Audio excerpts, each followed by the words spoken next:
Old Rajendra Nagar में ये 3 students जो मरे हैं आईएएस एस्पिरेंट के, उनके माता-पिता कह रहे हमें मुआवज़ा नहीं चाहिए, इंसाफ़ चाहिए। कैसे मिलेगा इंसाफ़? मुंह लटका के सब बैठे रहे और कोई इंसाफ है ही नहीं। और केवल आप अधिकारियों की क्यों बात कर रहे हैं? मैं फिर आपसे कहता हूं कि लोकल जो लोग इलेक्ट होके आए उनकी कोई जिम्मेदारी नहीं है क्या? जब हाई कोर्ट ने इतना स्ट्रिक्ट एक्शन लेते हुए ऑर्डर दिया, क्या कोई मतलब नहीं है उसका? मैंने आपसे कहा कि बेईमानी एमसीडी के डीएनए में है। कल आपने बुलडोजर चला दिया राजेंद्र नगर में और फुटपाथ उखेड़ दिए कि भाई नीचे सूअर ब्लॉक हो गए। आप में ये हिम्मत है, आप यहाँ की गवर्नमेंट हैं, आप में ये हिम्मत है कि वसंत विहार का पेवमेंट उखाड़ दें? गली में फायर ब्रिगेड नहीं घुस सकता। आपने गलियां इतनी इंक्रोच कर ली हैं, आप इंक्रोचमेंट हटाते हैं? आपका एमएलए हटाता है, आपका काउंसलर हटाता है, आपका काउंसलर और करवा देता है। नमस्कार, मैं आपके साथ हूँ राजेश कुमार। करीब साल भर पहले मुखर्जी नगर में एक ऐसी घटना हुई थी जब students multi storage coaching centre के जो वहाँ से खिड़कियों से कूदते नज़र आए, रस्सी पकड़ के कूदते नज़र आए जान बचाने के लिए उस आग से। ठीक उसके एक साल बाद ओल्ड राजेंद्र नगर की जो घटना हुई है जिसमें आईएएस के 3 इंस्टीट्यूट के जो छात्र हैं वो डूब कर मर गए। सवाल उठ रहा है कि आखिर इसके लिए कौन जिम्मेवार है, क्योंकि आम आदमी पार्टी की तरफ से लगातार कहा जा रहा है कि ब्यूरोक्रेट्स हमारी सुन नहीं रहे, एलजी इसके लिए जिम्मेवार है। तो आखिर किसकी जिम्मेदारी बनती है, इसी पर आज हम बात करेंगे। और हमारे साथ इस वक्त बात करने के लिए पूर्व उपराज्यपाल नजीब जंग जी हैं। सर, संवाद पर स्वागत है आपका। ओल्ड राजेंद्र नगर में जो कुछ हुआ है, आप इस घटना को कैसे देखते हैं? राजेश, पहले तो धन्यवाद आप मेरे पास आए और 1 मिनट के लिए हम लोग कंडोलेंस रखें उन बच्चों के लिए जिनकी मैं समझता हूँ नीडलेस शहादत हुई है। 3 बच्चे अभी गए, उससे 1 हफ्ता पहले एक बच्चा इलेक्ट्रिक्यूट होकर मरा। और इससे दुखद, इससे दर्दनाक, शर्मिंदगी की घटना मैंने नहीं देखी है। आपने मुखर्जी नगर का जिक्र किया, 1 साल हुआ उस घटना को, आज राजेंद्र नगर का हुआ। अब सवाल ये है, ये नहीं कि कौन इसके लिए ज़िम्मेदार है, बल्कि ये घटनाएं क्यों हो रही हैं और क्या हमारी व्यवस्था इतनी शर्मरा गई है कि जो बच्चे अपनी ज़िंदगी बनाने के लिए अपने घर, अपने वालिदैन को छोड़ के दिल्ली, बम्बई, कोटा, मद्रास, बेंगलोर जाते हैं, क्या उनकी ज़िंदगी का कोई मूल्य नहीं है? तो अब दिल्ली पे हम आ जाएं। आप ये छोड़ दीजिए इस बात को, क्योंकि मुझे मालूम है कि आप पूछेंगे कि सरकार या आम आदमी की है या सेंटर में भाजपा की है या एक ज़माने में कांग्रेस की रही है। फ़िलहाल उस चीज़ को हम दरकिनार करते हैं। जो मुद्दा है, असली मुद्दा है, वो है आपकी, मेरी और हिंदुस्तान की डीएनए में बेईमानी, करप्शन।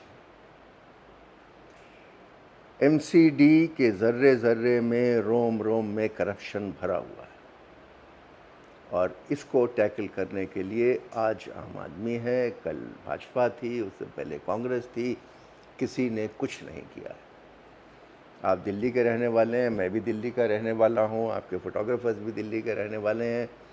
आप मुझे एक उदाहरण बता दीजिए कि आप किसी एमसीडी के दफ्तर गए हों और आपको पैसा न देना पड़े। वहाँ चपरासी से लेके ऊपर तक आपका फ़ाइल ले जाने के लिए, आपकी मुलाकात करवाने के लिए पैसे मांगते हैं। क्या हमारी आंखें बंद हैं?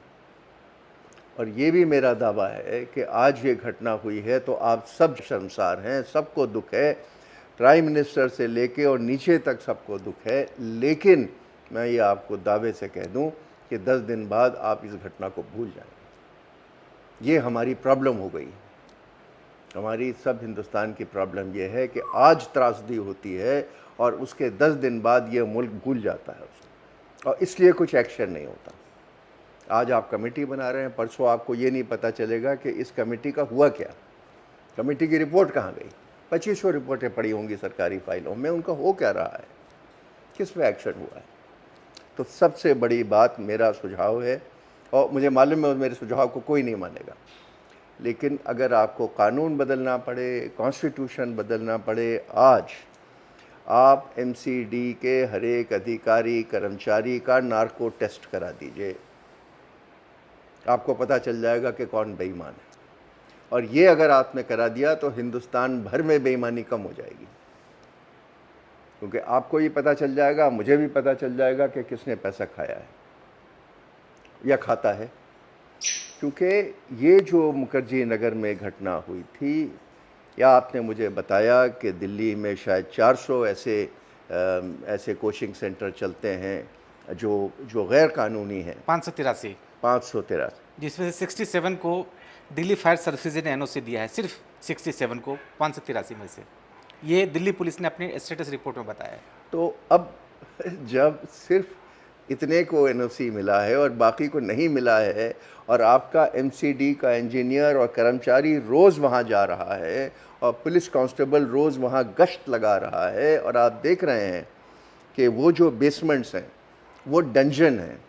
मतलब ये कि अगर पुराने ज़माने में किसी को अगर आपको बंद करना हो तो डंजन का इस्तेमाल किया जाता था, यहाँ मेरे बच्चों को कैदी की तरह रखा जाता है। क्योंकि मैंने कल किसी टीवी चैनल में देखा था कि वो एक बेसमेंट है और उसमें छोटे छोटे क्यूबिकल लगे हुए हैं, और वो बेसमेंट जो इस कमरे से छोटा है वहाँ शायद 50 या 60 बच्चों को बिठाया जाता है। So this is a guarantee for accident. और ये खुशकिस्मत है कि आज तक सिर्फ 3 बच्चों की जान गई है, यहाँ तो 50 मर जाएं अगर यहाँ पर इलेक्ट्रिक्यूशन हो जाए। तो इसमें ज़िम्मेदारी इस वक्त आप गवर्नमेंट को छोड़ दीजिए, इस वक्त इस चीज़ की सरासर जिम्मेदारी एमसीडी की है। बाकी चीज़ें जो आप रेस करेंगे या की हैं वो तो बात अलग है, लेकिन इस घटना की आप बात कर लीजिए, मुखर्जी नगर की घटना की बात कर लीजिए, तो ये जो ओवरसाइट है, ये लोकल एमएलए जो भी है, लोकल एमपी जो भी है, क्योंकि ये लोग जाते हैं वहाँ, रहते हैं, बात करते हैं, लोकल काउंसलर, लोकल ऑफिसर्स, ख़ासकर म्यूनिसिपल के ऑफिसर्स, उनके जो सड़क बनाने वाले हैं, उनके जो सूएज ट्रीट करने वाले हैं, उनके जो वेरियस जो म्यूनिसिपैलिटी के अधिकारी, उनकी जिम्मेदारी ये अपेरेंटली है। लेकिन सर, ओल्ड राजेंद्र नगर में जो घटना हुई उसके लिए आम आदमी पार्टी कह रही है कि एलजी कसूरवार है, लगातार घर के बाहर जाके प्रोटेस्ट कर रहे हैं, कह रहे हैं एलजी कर रहे हैं क्योंकि ब्यूरोक्रेट्स हमारी सुन नहीं रहे और एलजी कुछ कर नहीं रहे। कोई भी पॉलिटिकल पार्टी ये नाटक करेगी इतनी बड़ी त्रासदी के सामने, ये ड्रामा है। आम आदमी पार्टी को कोई ना कोई ऐसा एक पेग चाहिए जहां ये जिम्मेदारी टांग दें। आम आदमी के एमएलएज हैं, काउंसलर्स हैं, वो जाके वहाँ गश्त नहीं लगाते, वहाँ दौरा नहीं करते। मुझे बताएं कि कितने जो लोग प्रोटेस्ट कर रहे हैं वही लोग वहाँ भी रहते हैं। उनमें से कितने लोगों ने ईमेल डाला है या शिकायत की है एमसीडी को ये ठीक करो, या एलजी साहब को शिकायत की है कि ये ठीक करो? एलजी तो वहाँ दौरा नहीं कर रहे। तो ये बात गलत है। हम अपनी खुद की जिम्मेदारी नकार नहीं सकते। सर, दिल्ली के स्वास्थ्य, जल और शहरी विकास मंत्री सौरभ भारद्वाज ने आरोप लगाया कि शहर के नाली प्रबंधन पर चर्चा के लिए 13 फरवरी को बैठक बुलाई गई, उसमें एक भी आईएएस के अधिकारी शामिल नहीं हुए। सौरभ भारद्वाज ने कहा कि नालों से गाद निकालना उनके विभाग की जिम्मेदारी नहीं है। दूसरा, उन्होंने आरोप लगाया कि एमसीडी कमिश्नर सीधा उपराज्यपाल को रिपोर्ट करते हैं। देखिए, ऐसा है कि मैंने वो सौरभ भारद्वाज साहब का वीडियो भी देखा है जो बहुत वायरल हुआ है कि वो बात कर रहे हैं किसी अफसर से और अफसर उनकी बात नहीं मान रहा है, और ये बिल्कुल निवेदन कर रहे हैं कि भाई 5 बजे मेरे साथ चले चलो और 6 बजे। ये आप ये समझें कि ये नौबत आई क्यों है, ये विवाद हुआ क्यों है कि अफसर आपकी बात नहीं सुन रहे? अफसर कोई पागल तो नहीं? अफसर पिछले 25 साल से और चीफ मिनिस्टर्स की बात क्यों सुनते आए हैं, या और स्टेट्स में चीफ मिनिस्टर्स की बात क्यों सुनते हैं, और सिर्फ दिल्ली में ही क्यों नहीं सुनते? यूनियन टेरिटरी पौंडीचेरी भी है, यूनियन टेरिटरी लद्दाख भी है, वहाँ क्यों सुनते हैं? तो कुछ हमारे अपने व्यवहार पे भी होता है। मैं आपसे आज बदसलूकी करूँ तो कल आप मुझे पहचानेंगे नहीं, लेकिन आप मेरे घर तशरीफ़ लाए हैं, यहाँ बैठे हैं, मेरी आपसे अच्छी बातचीत होगी, तो कल जब मुझे आप मिलेंगे तो हम लोग अच्छी तरह से मिलेंगे।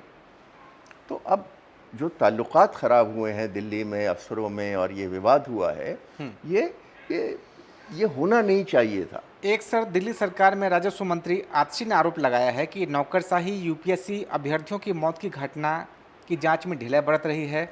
वो कह रही कि हमने 27 जुलाई को रात 11:20 पर मुख्य सचिव नरेश कुमार को फ़ोन किया था, लेकिन 29 जुलाई को यानी 2 दिन बाद 7:40 पर शाम को बताया जाता है कि जांच में 7 दिन और लगेंगे। देखिए, ये सब बेकार बातें हैं। इस वक्त एक दूसरे पे लांछन लगा। एलिगेशन जी। अभी अभी मौका है कि हम लोग सब बैठें और इस चीज़ को सुधारने की कोशिश करें। ये कह देना कि वो मेरी बात नहीं सुन रहा, मैं कह दूँ आप मेरी बात नहीं सुन रहे, नरेश कह दें कि मैं उनकी बात नहीं सुनूंगा, ये मौका नहीं है। इस वक्त है युद्ध स्तर पे दिल्ली की, हमें जो सड़कें रोज़ पानी भर रहा है, ये अगस्त का महीना है, एक हफ्ते बाद फिर बारिश होगी, एक हफ्ते बाद फिर ये हरकत होगी। आपने क्या किया है? अब देखिए, आप इनको ब्लेम कर रहे हैं अफसरों को वगैरह वगैरह। कल आपने बुलडोज़र चला दिया राजेंद्र नगर में और फुटपाथ उखेड़ दिए कि भाई नीचे सूअर ब्लॉक हो गए। आप में ये हिम्मत है, आप यहाँ की गवर्नमेंट हैं, आप में ये हिम्मत है कि वसंत विहार का पेवमेंट उखाड़ दें? आप में ये हिम्मत है कि गोल्फ लिंक्स का और डिफेंस कॉलोनी का जाके पेवमेंट उठा दें? वहाँ भी वही हुआ है, वहाँ भी सूअर ब्लॉक्ड हैं। तो कॉम्प्रोमाइज़ हर लेवल पे हो रहा है, कॉम्प्रोमाइज़ हर लेवल पे एडमिनिस्ट्रेशन कर रहा है, जिसमें सब कॉम्प्लिसिट हैं। गवर्नर साहब को ब्लेम करना ये गलत है, और इसलिए गलत है कि गवर्नर साहब तो वो काम करेंगे जो उनको बताया जाएगा कि भाई ये गलत हो रहा है। उनको कौन बताएगा? उनको उनके अफसर बता सकते हैं, उनको लोकल एमएलएज बता सकते हैं, उनको चीफ मिनिस्टर साहब बता सकते हैं, उनको म्यूनिसिपल अथॉरिटीज़ बता सकती हैं कि साहब हम जो हैं वो बसंत विहार में नहीं घुस सकते, बड़े पावरफुल लोग हैं। तब गवर्नर साहब को ब्लेम करिए ना। लेकिन अगर आपने उनको बताया नहीं है तो वो तो गश्त लगा नहीं रहे। तो इसलिए इस माहौल में ये टाइम नहीं है कि हम जुलूस निकालें, ये टाइम नहीं है कि वहाँ पर हम प्रोटेस्ट करें। ये टाइम वो है कि हम संजीदगी से बैठें और कम से कम ये महीना, ये 2 महीने हम टालें कि ये घटनाएं ना हो। ये एक दिन बुलडोज़र चलाने का ये सोल्यूशन नहीं है। लेकिन सर कई जगह देखा है कि इंस्टीट्यूट के सामने मोटे मोटे वायर लगे हो रहते हैं, इलेक्ट्रिक मीटर इतने पुराने, और पता नहीं कब वहाँ से शॉर्ट सर्किट हो जाए, और लगातार इस तरह घटना हुई है। मुखर्जी नगर के अलावा एक और घटना इससे पहले 2020 में नॉर्थ ईस्ट दिल्ली के भजनपुरा में कोचिंग सेंटर की छत गिर गई। इस घटना में 4 स्टूडेंट की डेथ हुई थी, 14 घायल हुए थे। तो इस तरह की घटना जो हो रही है। राजेश, आप सिर्फ कोचिंग की क्यों बात कर रहे हैं? आप मेरे साथ अजमेरी गेट चलिए ना, आप मेरे साथ चांदनी चौक चलिए ना, आप देखेंगे लाखों कितने वायर्स टंगे हुए हैं। वहाँ जब घटना होगी तो आपके और मेरी फैमिलीज पे आएगा। उसको कौन नहीं देखता? हम तो आज इसकी बात कर रहे हैं क्योंकि ये घटना हो गई। लेकिन यहाँ से आप उठ के जाइए ज़रा और सदर बाज़ार में जाइए, 12 टूटी जाइए, खाड़ी बावली जाइए और वहाँ देखिए कि कितने लाखों तार टंगे हुए हैं, सब अनऑथराइज टंगे तो हुए क्या हैं। हम हादसों का इंतजार कर रहे हैं? जी, क्या हम हादसों का इंतजार कर रहे हैं? तो इसीलिए मैं यही आपसे कह रहा हूँ कि ये मौका तो कम से कम समझ लीजिए और वहाँ नाटक मत करिए। आज बैठ के कम से कम इस स्थिति को सुधारने की कोशिश करिए, और जो लोग जिम्मेदार हैं उन पे एक्शन लीजिए, उनका एक नमूना बनाइए ताकि ये गलत हरकत ना हो। आज टाइम ये है कि आप बैठ के एमसीडी का जो इंचार्ज है, बिजली बोर्ड का जो इंचार्ज है, जो वो तार देख रहा है, उसी क्या है, गली में फायर ब्रिगेड नहीं घुस सकता। आपने गलियां इतनी इंक्रोच कर ली हैं, आप इंक्रोचमेंट हटाते हैं?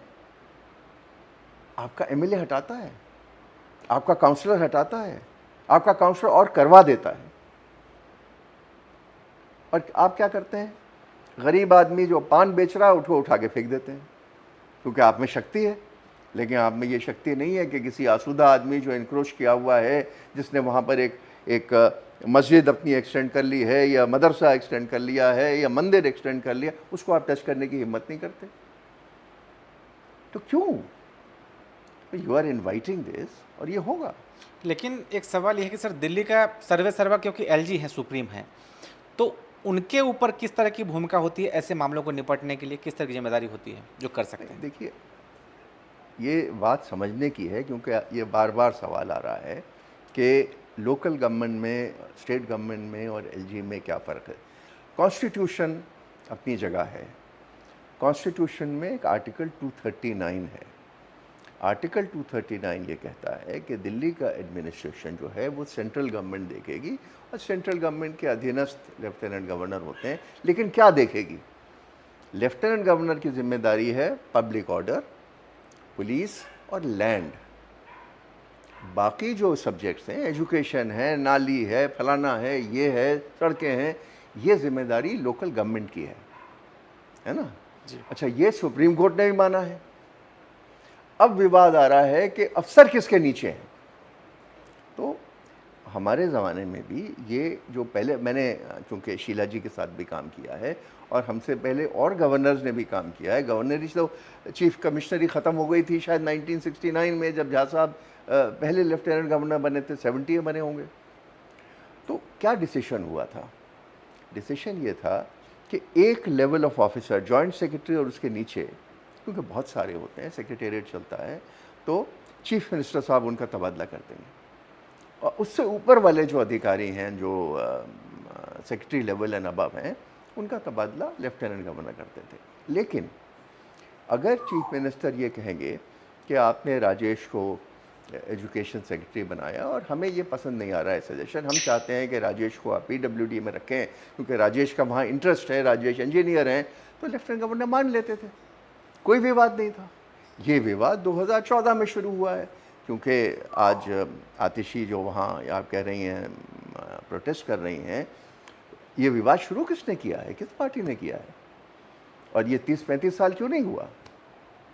तो ताली दो हाथ से बजती है। अगर अफसर आज क्यों नाराज़ हैं, आप ज़रा सोचिए और उन घटनाओं के बारे में सोचिए जिसमें अफसरों की इंसल्ट हुई है। हिंदुस्तान के इतिहास में हम लोग 75 साल हो गए आज़ाद होके, किसी चीफ सेक्रेटरी को चीफ मिनिस्टर के बंगले में थप्पड़ नहीं पड़ा। आप बताएं, सोचिए। किसी अधिकारी को, सेक्रेटरी लेवल अधिकारी को, उसके कमरे के बाहर लॉक नहीं कर दिया गया, उसका कमरा लॉक कर दिया गया कि तुम टहलते रहो। हिंदुस्तान के इतिहास में किसी होम सेक्रेटरी को गाली नहीं पड़ी। ऐसे चीफ मिनिस्टर जरूर हुए होंगे जो बदतमीजी कर सकते हैं, ऐसे चीफ मिनिस्टर भी हुए हैं जो जातिवाद पे बात कर लेते हैं, है ना, आपको बुरा मन। लेकिन जो वारदात हुई है, एक दिन की सांकेतिक हड़ताल दिल्ली सेक्रेटेरिएट में डैनिक्स के अफसरों ने की है, ये कभी नहीं हुआ और मैं समझता हूँ कभी होगा भी नहीं। तो अफसर जो आपसे कोऑपरेट, मैं 44 साल सरकार में रहा हूँ, इसमें हमने अपने बचपन से देखा है, SDM से होते हुए लेफ्टिनेंट गवर्नर तक हर चीफ मिनिस्टर के साथ काम किया है। हमने भाजपा के चीफ मिनिस्टर के साथ काम किया है, हमने कांग्रेस के चीफ मिनिस्टर के साथ काम किया है, हमने कांग्रेस के प्राइम मिनिस्टर के साथ काम किया है। हमने हमेशा ये देखा है कि अफसर की कोऑपरेशन अगर अफसर का कोऑपरेशन नहीं होगा तो सरकार नहीं चलेगी। और जो सभ्य चीफ मिनिस्टर हैं, जो मैच्योर प्राइम मिनिस्टर हैं, वो हमेशा, क्योंकि हम लोग जो हैं वो तो आपका हाथ है ना, हमारी से तो काम होगा। लेकिन अगर आप अपने हाथ काट देंगे और आप रोज़ अपने हाथ को कहेंगे कि तुम कमज़ोर हो, तुम बेईमान हो, तुम बदमाश हो, तो वो हाथ काम करना बंद कर देगा। तो ये लैक ऑफ कोऑपरेशन जो आप देख रहे हैं अफसरों का, ये एक अजीब नाराज़गी है जो हिंदुस्तान में कहीं और नहीं है। इसको हमें सुधारना है और मेरी तो गुजारिश ये होगी बार बार, इस परिस्थिति को देखते हुए जो राजेंद्र नगर में हुई है और जो कोऑपरेशन की हमें ज़रूरत है, कि एक तत्काल मीटिंग लेफ्टिनेंट गवर्नर साहब बुलाएं, जिसमें जो अब 4 मिनिस्टर्स हैं बाहर, आतिशी हैं और भारद्वाज साहब हैं, बहुत सभ्य आदमी है वो गोपाल साहब, उनको बुलाएं और जो भी बचे हों उनको बुलाएं और ये कहें कि भाई अब ये नहीं चल सकता, और अपने चीफ सेक्रेटरी को बुलाएं, होम सेक्रेटरी को बुलाएं कि जो सर्विसेज का कंट्रोल है वो तो मसला अब सुप्रीम कोर्ट देख रहा है, लेकिन फ़िलहाल इस क्राइसिस को सुलझने के लिए आप सब एक साथ काम करेंगे। ये टाइम ये है। जी। आप सर दिल्ली में लंबे समय तक उपराज्यपाल रहे, लेकिन उस वक्त भी दिल्ली की आम आदमी पार्टी सरकार की तरफ से लगातार एलिगेशंस लगाए जा रहे थे जो अब लगाए जा रहे हैं। तो आप क्या देख रहे हैं कि सरकार का फोकस बेसिकली काम को लेकर ना होके क्या सिर्फ आरोप प्रत्यारोप पे ही है? जैसा कि आपने इंडिकेट देखो, किया अभी? मैंने कहा ना आपसे कि दिल्ली में तो लेफ्टिनेंट गवर्नर शायद 1970 में बन गए थे, तो अब तो क्या 45 साल 50 साल हो चुके हैं। 2014 से पहले तो किसी लेफ्टिनेंट गवर्नर और चीफ मिनिस्टर के बीच में ऐसे विवाद नहीं सुने। ये नामुमकिन है कि डिसएग्रीमेंट ना हुआ हो। अगर आप पुराना समय देखें, मदन लाल खुराना साहब एक बहुत शक्तिशाली चीफ मिनिस्टर थे। ये नामुमकिन है कि कहीं ना कहीं कुछ ना कुछ डिसएग्रीमेंट ना हुआ हो, या शीला जी का 15 साल का जो जो अरसा था उसमें 3 या 4 लेफ्टिनेंट गवर्नर बदले गए, तो ये तो मुमकिन नहीं है कि किसी से कुछ ना कुछ डिसएग्रीमेंट ना हुआ हो। लेकिन सभ्य लोगों में होता क्या है? सभ्य लोगों में ये होता है कि चीफ मिनिस्टर आती हैं या आते हैं, लेफ्टिनेंट गवर्नर साहब बैठे होते हैं, आपस में बातचीत होती है और बात ख़त्म हो जाती है। मैंने साल भर शीला जी के साथ काम किया है, हर चीज़ में तो उनसे हमारा एग्रीमेंट नहीं था, लेकिन जब भी कोई बात हुई उसका सलूशन निकला। अगर आप सलूशन नहीं ढूंढेंगे, अगर आप अग्रेसिव रहेंगे, तो फिर ये हरकतें होंगी। तो अगर आप ये समझ रहे हैं कि लेफ्टिनेंट गवर्नर साहब का जो सिस्टम है उसको ब्लेम करना है या वो ज़्यादा एग्रेसिव है, मुझे सच्चाई मालूम नहीं है आज का सिस्टम क्या है।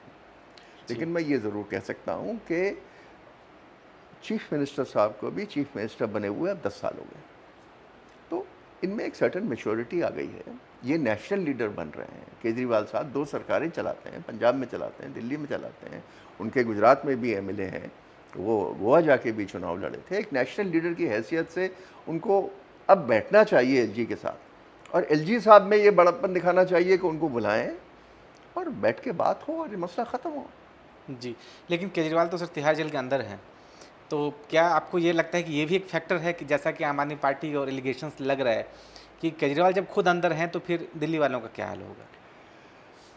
देखिए, ये मसला अलग है। मैं समझता हूँ कि केजरीवाल साहब के पास वजूहात हैं कि वो रिज़ाइन नहीं करना चाहते। कॉन्स्टिट्यूशनली उन पे कोई बार नहीं है कि वो रिज़ाइन करें। हमारा कॉन्स्टिट्यूशन उन पर साइलेंट है। अब आ जाइए आप प्रैक्टिकलिटी पे कि क्या ये मुमकिन है या क्या ये संभव है कि कोई आदमी जेल में बैठ के और सरकार चला सके। एक चीफ मिनिस्टर की कंस्टिट्यूंसी सिर्फ वो नहीं होती जिस कंस्टिट्यूंसी से वो इलेक्ट होते हैं। केजरीवाल की कंस्टिट्यूंसी पूरी दिल्ली है और हर इलेक्टेड रिप्रेजेंटेटिव की जिम्मेदारी होती है कि वो अपने कंस्टिट्यूएंट से मुलाकात करें। आपको भी ज़रूरत है। आज राजेंद्र नगर में हरकत हुई है, वो पेरेंट्स भी आके मिलना चाहते हैं अपने मुख्यमंत्री से जिनके बच्चे गुजर गए। वो जो इलीगल काम कर रहे थे वो भी मिलना चाहते हैं कि साहब किसी तरह से बचाइए, कुछ करिए। गरज के सब लोग मिलना चाहते हैं। जेल में कोई मिल नहीं सकता, प्रतिबंध है। जेल में तो यहाँ तक हाल है कि उनके वकील जो हैं वो हाथ जोड़े खड़े हैं कोर्ट के सामने के साथ, 2 दिन हमसे कम से कम जूम पे मुलाकात करवा दीजिए। चीफ मिनिस्टर से मिलने के लिए उनके अधिकारियों को जाना पड़ेगा। कम से कम 100-150 फाइलें जाएंगी, कागज़ जाएंगे, पत्र जाएंगे जिन पर उनको आदेश करना पड़ेगा। और सबसे बड़ी बात, एक डेमोक्रेसी में एक कैबिनेट सिस्टम है, कैबिनेट मीटिंग होती है, ये कुछ नहीं हो सकता। तो प्रैक्टिकली स्पीकिंग केजरीवाल साहब के लिए संभव नहीं है कि वो इफ़ेक्टिवली दिल्ली को गवर्न कर सकें। तो मुनासिब बात यह है तो उनको कि इस्तीफा दे देना उनका चाहिए। जो भी मॉरल राइट हो कि मेरे साथ ज़्यादती हो रही है, और मैं समझता हूँ ज़्यादती है, क्योंकि उनको उसमें मैं बाद में आता हूँ। इस्तीफ़ा लफ्ज़ जो है ना, इसके बड़ी एक गंभीर सी बात आती है कि आप छोड़ के चले गए। केजरीवाल का लेवल उनकी पार्टी में ऐसा है कि वो किसी को नॉमिनेट कर सकते हैं कि फ़िलहाल के लिए, चाहे वो आतिशी हों, चाहे वो सौरभ हों, चाहे वो गोपाल साहब हों, या जो भी हो, कि भाई फ़िलहाल ये कार्यवाहक चीफ मिनिस्टर रहेंगे, ये चीफ मिनिस्टर काम संभाल, ये करना मुनासिब है। अब दूसरी चीज़ में आया कि उनको जेल में रखना कितना ठीक है। देखिए, सिटिंग चीफ मिनिस्टर है केजरीवाल। बेल किसको डिनाई की जाती है ये आप सोचिए। वकील, कोर्ट किसको डिनाई करता है? कोर्ट उसको डिनाई करता है जो फ्लाइट रिस्क हो, मतलब अगले दिन हवाई जहाज़ में बैठे और साहब वो तो विलायत चले गए। Kejriwal is not a flight risk. Kejriwal के बुज़ुर्ग बुज़ुर्ग पेरेंट्स हैं, उनकी तबीयत ठीक नहीं है, केजरीवाल की बीवी हैं, केजरीवाल के बच्चे हैं, और सबसे ज़्यादा केजरीवाल का एक कमिटमेंट है, एक राजनीतिक कमिटमेंट है कि दिल्ली की तरफ है, पंजाब की तरफ है, तो वो he is not a flight risk. Number 2, जहाँ तक हमने अखबारों में पढ़ा है, चार्जशीट फाइल हुई है। जब चार्जशीट फाइल हो जाती है, इसका मतलब आपका इन्वेस्टिगेशन कंप्लीट हो गया है। तो अब आप विटनेस को कहाँ से इन्फ्लुएंस करोगे? अगर ये सब बातें हैं, और फिर बेल की कंडीशंस कोर्ट लगा सकता है। कोर्ट ये कह सकता है कि भाई आप फलाना काम नहीं करोगे, आप पब्लिक मीटिंग नहीं करोगे, आप पंजाब जाके हमारे खिलाफ बातें नहीं करोगे, हमें गाली नहीं दोगे। ये सब कंडीशंस लगाई जा सकती हैं। और सबसे महत्वपूर्ण बात राजेश ये है कि केजरीवाल की सेहत अच्छी नहीं है, उनको अक्यूट डायबिटीज़ है, और डायबिटीज़ ऐसी बीमारी है जिसकी साइड इफ़ेक्ट्स बहुत बुरे होते हैं। उससे किडनी ख़राब हो सकती है, आंखें ख़राब हो सकती हैं, उनको वैसे ही मैंने सुना है कोई अक्यूट कॉन्स्टिपेशन है, उनका वज़न गिर रहा है। तो इस सब को देखते हुए हम ये नहीं चाहते कि किसी का भी कितना भी विरोध हो उनसे, लेकिन केजरीवाल के साथ कोई ऐसी गंभीर बात हो जाए जिससे देश को बाद में अफसोस हो। जी। एक सर, दिल्ली को लेकर सवाल ये है कि एक तो जो मौजूदा एलजी हैं वीके सक्सेना जी, उनके काम को किस तरह से देखते हैं? क्योंकि आम आदमी पार्टी तो लगातार एलिगेशन लगा रही है, तो आप कैसे देखते हैं उनके काम को? राजेश, मेरे लिए ये मुनासिब नहीं है कि मैं अपने सक्सेसर के बारे में कुछ कहूँ। जी। मेरे अपने व्यूज़ हैं, लेकिन इन ऑल फेयरनेस ये मेरे लिए मुनासिब नहीं है कि मैं, उनके बाद बैजल साहब थे या अब सक्सेना साहब हैं, उनके काम के बारे में, कार्यशैली के बारे में मैं कोई भी बात। जी। एक सवाल और कि जहाँ पर दिल्ली हाई कोर्ट ने इस तरह की घटनाओं को लेकर साफ तौर पर कहा था कि coaching centre Delhi master plan 2021 के मुताबिक नहीं है, उसे बंद करना होगा। और उसके बाद एमसीडी की तरफ से, फायर डिपार्टमेंट की तरफ से ये सभी एक्टिव होते हैं, 1 साल पहले की बात है। और उसके बाद फिर वही स्थिति हो जाती है। जब हाई कोर्ट ने इतना स्ट्रिक्ट एक्शन लेते हुए ऑर्डर दिया, क्या कोई मतलब नहीं है उसका? मैंने आपसे कहा कि बेईमानी एमसीडी के डीएनए में है। 1 हफ्ता लगता है हाई कोर्ट का ऑर्डर रद्दी की टोकरी में फेंकने के लिए। ये है हाल, और ये फिर होगा। ये आप आज इंटरव्यू ले रहे हैं और आप इंटरव्यू दिखाएंगे और 10 दिन बाद सब ये मायूसी ख़त्म हो जाएगी। ये this is the main problem. आप हाई कोर्ट कर लीजिए, आप सुप्रीम कोर्ट कर लीजिए, आप भगवान कृष्ण को ले आइए इस सिस्टम में, लेकिन ये सिस्टम जो है ये इतना करप्टेड है। और इसीलिए मैं आपसे कहता हूँ बार बार कि इनका जब तक एक नार्को टेस्ट नहीं होगा, और ये जितने लोग हैं जो बेईमानी से आए हैं, बेईमानी कर रहे हैं, इनको नौकरी से निकाला जाए, इनको सज़ा मिले, इनको जेल हो, ताकि पूरे हिंदुस्तान में ये मैसेज जाए। एक सर, दिल्ली सरकार के काउंसिल ने कहा था कि 95% दिल्ली में कोचिंग सेंटर के पास फायर सेफ्टी नहीं है। तो जब सेफ्टी नहीं है तो चलाने की इजाज़त कैसे दे रहे हैं आप? बिल्कुल ठीक बात है, कोई परवाह नहीं करता। दिल्ली फायर सर्विसेज ने स्टेटस रिपोर्ट में कहा था कि 461 कोचिंग सेंटर का सर्वे किया, लेकिन उसमें दिल्ली फायर सर्विस एक्ट और उसके नियमों का कोई पालन नहीं किया था। बिल्कुल सही बात है। तो जब आप स्टेटस रिपोर्ट में बता रहे हैं, कोर्ट को बता रहे हैं, एक्शन नहीं ले रहे हैं, तो क्या इशारा? एक्शन लीजिए ना, आज एक्शन ले लीजिए। जिसको लेना था उसको मार्क करिए कि भैया ये एक्शन किसको लेना था, और कम से कम उसको मुअत्तिल करिए। एक 3 इंजीनियर्स को आपने निकाला है, पता नहीं असिस्टेंट इंजीनियर और एग्जीक्यूटिव इंजीनियर, ये कोई बात में बात? ये क्या बात हुई? 500 अगर फैले हुए हैं तो 500 सिर्फ राजेंद्र नगर में तो नहीं है भाई। 500 अगर हैं तो वो फिर मुखर्जी नगर में भी हैं, वो पटेल नगर में भी हैं, वो फलाने फलाने नगर में भी हैं। कौन उसका इंचार्ज था? And why only MCD? वहाँ के काउंसलर क्या कर रहे थे भाई? आप क्यों इलेक्ट करते हैं काउंसलर को? किसने किया है उनको elect? Sir, old Rajendra Nagar में जो 3 स्टूडेंट्स मरे आईएएस के, उसके लिए मैं आपको ये बता दूं कि पुलिस को एफआईआर करनी चाहिए लोकल इलेक्टेड रिप्रेजेंटेटिव्स पे। ये मेरा मानना है। जी। ओल्ड राजेंद्र नगर में ये 3 स्टूडेंट्स जो मरे हैं आईएएस एस्पिरेंट के, उनके माता पिता कह रहे हैं हमें मुआवजा नहीं चाहिए, इंसाफ चाहिए। कैसे मिलेगा इंसाफ? मुंह लटका के सब बैठे रहें और कोई इंसाफ है ही नहीं। यही बार बार मेरा यही आपसे कहना है, और वो आप मुझसे पूछ रहे हैं कि इसका सुझाव केवल एक है, वो ये है कि करप्शन से लड़िए। करप्शन से लड़ने की हिम्मत करिए, और जो लोग इन्वॉल्व हैं उनको कम से कम आज जेल भेज दीजिए। और केवल आप अधिकारियों की क्यों बात कर रहे हैं? मैं फिर आपसे कहता हूं कि लोकल जो लोग इलेक्ट होके आए हैं उनकी कोई जिम्मेदारी नहीं है क्या? वो लोग जो आज डेमोन्स्ट्रेट कर रहे हैं एलजी साहब के दफ्तर के सामने या घर के सामने, क्या उनकी जिम्मेदारी नहीं थी? वो रोज़ वहाँ से अपनी स्कूटर लेके गुजरते थे, उनके बच्चे खुद वहाँ पढ़ रहे होंगे। किसी ने मुझे बताया तो अखबार में पढ़ा कि जो एमएलए साहब हैं वहाँ के, क्या पाठक नाम है, जो वहाँ के लोकल एमएलए जी। हैं इस जगह के, शायद पाठक नाम है, क्या नाम है, वो खुद कोचिंग सेंटर में कोचिंग ले चुके हैं, वो खुद आईएएस की कोचिंग कर रहे थे, वो खुद वो बेसमेंट में नहीं पढ़े क्या? अब आप लाइब्रेरी नहीं देंगे। मैंने कल एक सजेशन दिया था, मेरे पास कुछ और चैनल वाले आए थे कि अब हम सोल्यूशन की बात करें, क्योंकि बच्चे तो आएंगे, बच्चे तो पढ़ेंगे, कहाँ पढ़ेंगे? एक तो इस इंडस्ट्री को रेगुलेट करिए। टीचर की क्या क्वालिटी है? कौन खोल रहा है ये इंस्टीट्यूट? किसी के पास पैसा है तो इंस्टीट्यूट खोल देगा, किसी को टीचर बना लेगा। एक बात। दूसरी बात, क्या ये स्टेट गवर्नमेंट की जिम्मेदारी नहीं है कि इनके लिए डिसेंट अकोमोडेशन की जिम्मेदारी हो? आफ्टर ऑल हिंदुस्तान जो है ये एक सेंसिटिव मुल्क है। क्या ये हमारी जिम्मेदारी नहीं है कि हम सोचें कि स्टेट गवर्नमेंट विशाल हॉस्टल्स बनाने की सोचे जहाँ पर ये बच्चे रह सकें? तीसरी बात, इनके पास लाइब्रेरीज़ नहीं है। आपके पास दर्जनों स्कूल हैं दिल्ली गवर्नमेंट में, वहाँ तो एलजी का और किसी का विवाद नहीं है, आपके स्कूल हैं। स्कूल में आफ्टरनून में कई स्कूलों में क्लासेस नहीं होती, हम वहाँ लाइब्रेरी नहीं खोल सकते कि बच्चे जाके दोपहर में वहाँ पढ़ लें?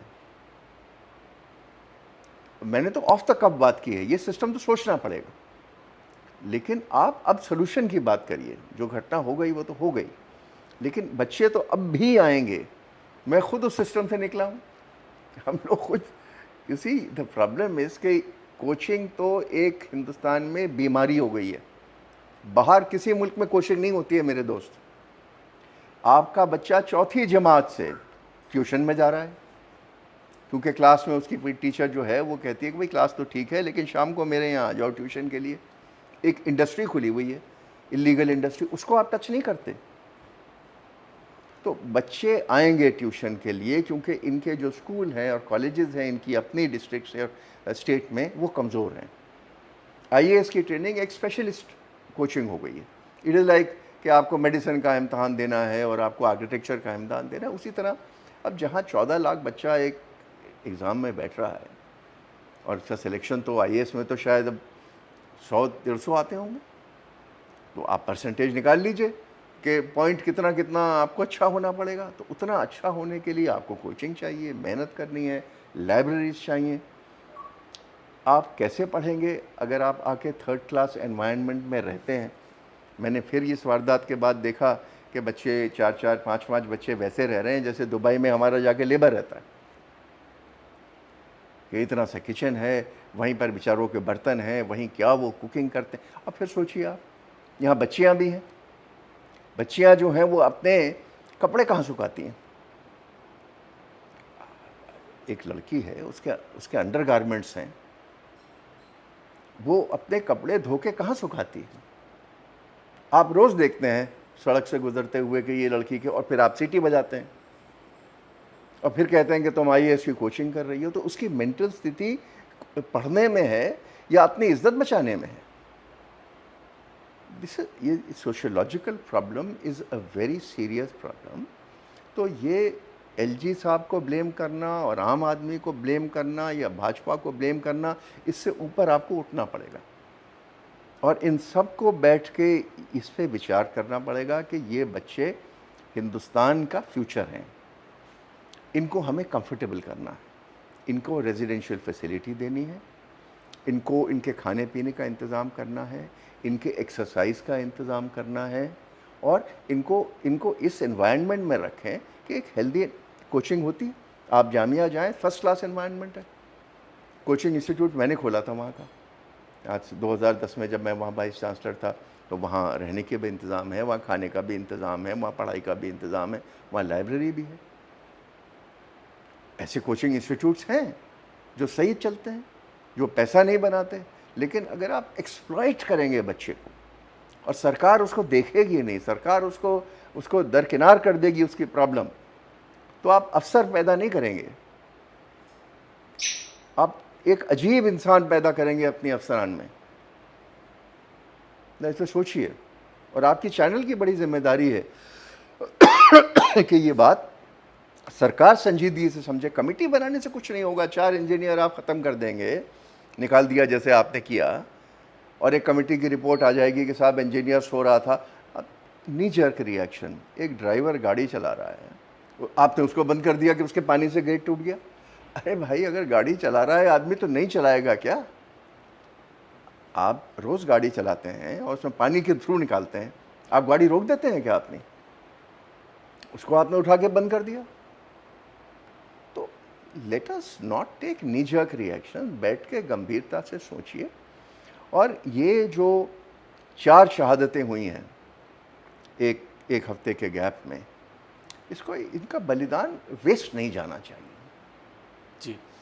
तो ज़ाहिर तौर पर पूर्व एलजी नजीब जंग जी का कहना है कि इस वक्त आरोप प्रत्यारोप का समय नहीं है, जो चुने हुए रिप्रेजेंटेटिव हैं उनके ऊपर एफआईआर होकर एक्शन होना चाहिए, ताकि भविष्य में इस तरह की घटनाओं से पहले जो वहाँ के चुने हुए प्रतिनिधि हैं कम से कम वो इस तरह का ब्लेम गेम ना करें। और एलजी पर इस तरह के एलिगेशंस लगाना वो भी ठीक नहीं है। और आपने यूपी लैब पॉडकास्ट को वक्त दिया, बहुत शुक्रिया आपका। थैंक यू भैया, शुक्रिया।